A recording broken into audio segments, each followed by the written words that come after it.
Khudiram Bose central কলেজে তৃণমূল ছাত্র পরিষদের ধর্ণা কর্মসূচি। মুখ্যমন্ত্রী তথা তৃণমূল নেত্রী মমতা বন্দ্যোপাধ্যায় বুধবার ছাত্র সমাবেশ থেকে সংগঠনকে একাধিক নির্দেশ দিয়েছিলেন। তার মধ্যে অন্যতম, আজ কলেজ এবং বিশ্ববিদ্যালয়ে আরজি কর মেডিকেল কলেজ ও হাসপাতালের ঘটনায় দোষীদের ফাঁসির সাজার দাবিতে তৃণমূল ছাত্র সংগঠন আন্দোলন করবে। সেই মতো আজ তৃণমূল ছাত্র পরিষদের একাধিক কর্মসূচি। তৃণমূল ছাত্র পরিষদের সভাপতি ত্রিনাঙ্কুর ভট্টাচার্য বৃহস্পতিবার রাতেই জানিয়ে দিয়েছিলেন, যে সমস্ত কলেজ ও বিশ্ববিদ্যালয়ে আজ পরীক্ষা আছে সেখানে দলনেত্রীর নির্দেশ অনুসারে 2রা বা 3রা সেপ্টেম্বর পালন করা হবে এই কর্মসূচি।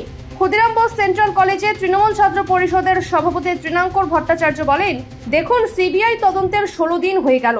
ঘটনা ঘটার ঠিক পরপরই কলকাতা পুলিশ, পশ্চিমবঙ্গ পুলিশ যে প্রধান অপরাধী তাকে ধরেছিল। কলকাতা পুলিশ তদন্ত এগোচ্ছিল, কিন্তু তারপরে সিবিআই তদন্ত এটাকে স্বাগত জানায়। ছাত্র সমাজের নামে কিছু গুন্ডা তারা নবান্ন অভিযান করে, কেন তারা সিজিও কমপ্লেক্সে অভিযান করছেন না? ঘটনা ঘটার ঠিক পরপরই কলকাতা পুলিশ,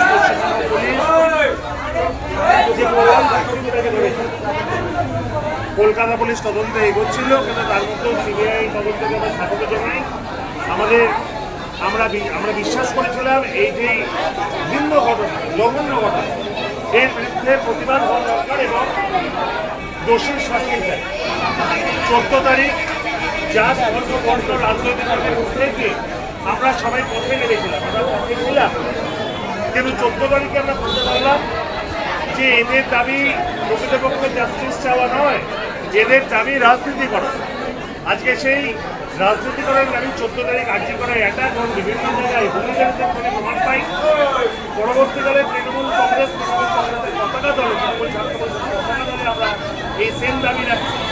আজকে সিবিআই 16 দিন ধরে তারা তদন্ত করছে, আমরা তদন্তের এখনো কোনো অগ্রগতি দেখতে পেলাম না। এটা আমাদের সবচেয়ে বড় প্রশ্ন। আজকে বিভিন্ন বিরোধী দলের রাজনীতি করার জায়গা করে দিচ্ছে কিছু জায়গায় আমাদের মনে হচ্ছে। আজকে সিপিএম, বিজেপি এরা কখনো নিজের নামে, কখনো অন্য নামে, যেহেতু তারা যদি নিজের নামে তবে মানুষ সমর্থন করবে না, তাই ছাত্র সমাজের নামে কিছু গুন্ডাদের পাঠিয়ে তারা অশান্তি করা কোথায় তারা করছে নবান্ন। কেন নবান্ন করছে? আজকে তারা জাস্টিস চাইছে নবান্ন, কিন্তু যখন কেন তারা সিজিও কমপ্লেক্সে করছে না, কেন তারা সিবিআই এর কাছে দাবি করছে না, আজকে এটা প্রশ্ন। তার মানে কি তারা আটকাতে চাইছে এই সকল কিছুর বিরুদ্ধে? যেভাবে আমার নেত্রী মমতা বন্দ্যোপাধ্যায়, আমাদের নেতা অভিষেক বন্দ্যোপাধ্যায় দাবি তুলেছে, আমরাও সেইভাবে দাবি তুলছি। কঠোর থেকে কঠোরতম শাস্তি চাইছি। সিবিআই বলুক তদন্ত কীভাবে এগোচ্ছে, কতদিনের মধ্যে সমাধান হবে এবং যারা দোষী তাদের কেন শাস্তি হচ্ছে না, আজকে এই দাবি আমরা রাখছি।